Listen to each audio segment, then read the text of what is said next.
ஆண்டவராக இயேசு கிறிஸ்துவின் நாமத்தினால இந்த வியாழக்கிழமை காலையில் உங்களை சந்திப்பதில் ரொம்ப சந்தோஷமாக இருங்க. மறுபடியும் உங்களுக்கு சொல்கிறேன், சந்தோஷமாக இருப்பது தான் நம்முடைய பலன், மறந்துடாதீங்க. சரி, இந்த வாரம் ஃபுல்லாக வித்தியாசப்பட்ட காரியங்களை, தானியேலுடைய காரியம் ஜெயமாக இருந்தது எப்படி அப்படின்னு சொல்லி பார்த்துக்கிட்டே இருக்கோம்.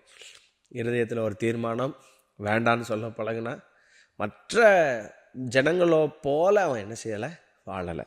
இன்றைக்கி என்ன பார்க்க போகிறோம் அப்படின்னா, 3வது அதிகாரத்தில் ராஜாவாகிய நேபுகாத் நேச்சார் என்ன செய்தார் அப்படின்னா, ஒரு பெரிய பொற்சிலையை, அது எவ்வளோன்னா 60 முழ உயரமும் 6 புல அகலமுமான ஒரு பொற்சிலையை பண்ணுவித்து பாபிலோன் மாநகரத்தில் என்ன செய்தாரோ தூரா என்னும் சமபூமியில் நிறுத்தினான். இப்போ என்ன நடக்குது அப்படின்னா, ஜனங்களை அந்த பொற்சிலையை வணங்க சொன்னான்.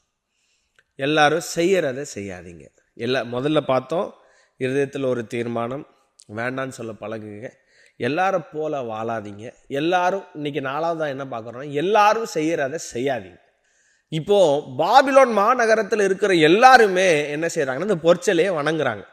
அங்கே எல்லா நாதஸ்வரம், எல்லாம் தம்புரு எல்லாம் வாசிக்கப்படும் போது எல்லாரும் தாழ விழுந்து வணங்க ஆரம்பிச்சிட்டாங்க.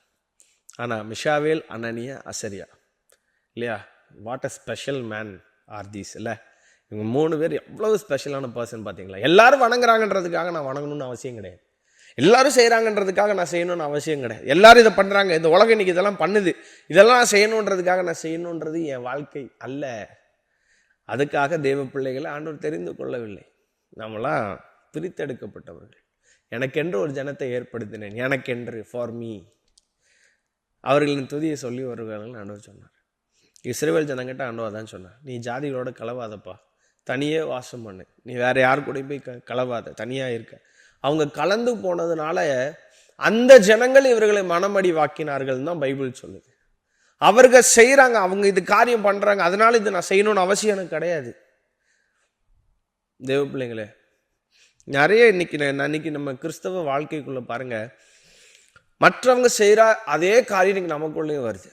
மற்றவங்க இன்ஸ்பிரேஷனாக வச்சிருக்கிற நிறைய காரியங்கள், நிறைய ஹியூமானிக்கல் இன்ஸ்பிரேஷன்ஸ் இன்னைக்கு கிறிஸ்டியன் வேர்ல்ட்லேயும் இருக்கு. ஆண்டவரை இன்ஸ்பிரேஷனாக வைக்கணுமே தவிர இன்னைக்கு நிறைய மனிதர்களை இன்ஸ்பிரேஷனாக மாற்றிக்கிட்டு இருக்கிறாங்க. நிறைய ஸ்பெஷலான பர்சன்ஸை இன்ஸ்பிரேஷன்ஸாக மாற்றுறாங்க. நமக்கு இன்ஸ்பிரேஷன் ஆண்டவர் மட்டும்தான். நம்ம யாரை போல வாழணும், யாரை போல செய்யணும், ஆண்டவர் என்ன செய்தார், ஒரு சூழ்நிலையை ஆண்டவர் என்ன செய்தாரோ அதை செய்யுங்க.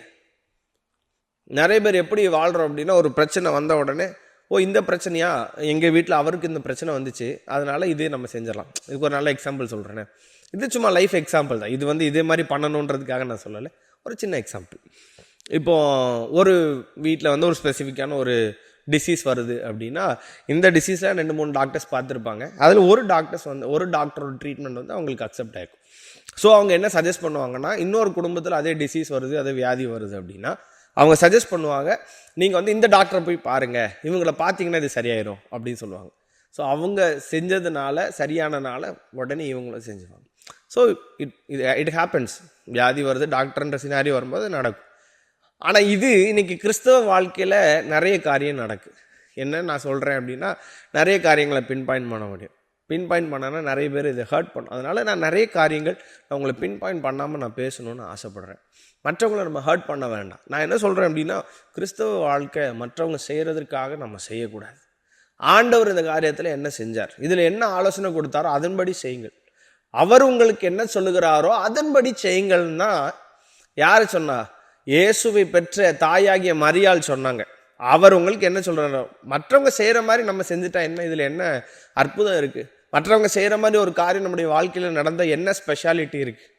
மற்றவர்களை போல வாழாதீங்க, மற்றவர்களை போல இருக்காதீங்க. பாருங்க, யூதாஸ் காரியோத்து செத்ததுக்கு காரணம், மரித்ததுக்கு காரணம் என்னன்னா, மற்றவர்களை போலவே இருந்தான். நிறைய பேர் ஏசப்பாட்ட எதுக்கு வந்தாங்க அப்படின்னா, பணத்துக்காகவும் ஆசீர்வாதத்துக்காகவும் சாப்பாடுக்காகவும் வந்தாங்க. செலக்ட் பண்ணப்பட்ட 12 பேர்ல ஒருத்தனும் அப்படிதான் இருக்கான், பணத்துக்காக. 30 வெள்ளி காசுக்காக ஆண்டவரையே காட்டி கொடுத்துட்டானே. மற்றவர்களை போல வாழாதீங்க, மற்றவங்க செய்கிற காரியத்தை செய்யாதீங்க. மற்றவங்க இந்த உலகம் நிறைய வித்தியாசப்பட்ட வியர்ப்பமான காரியங்களை செய்யுது.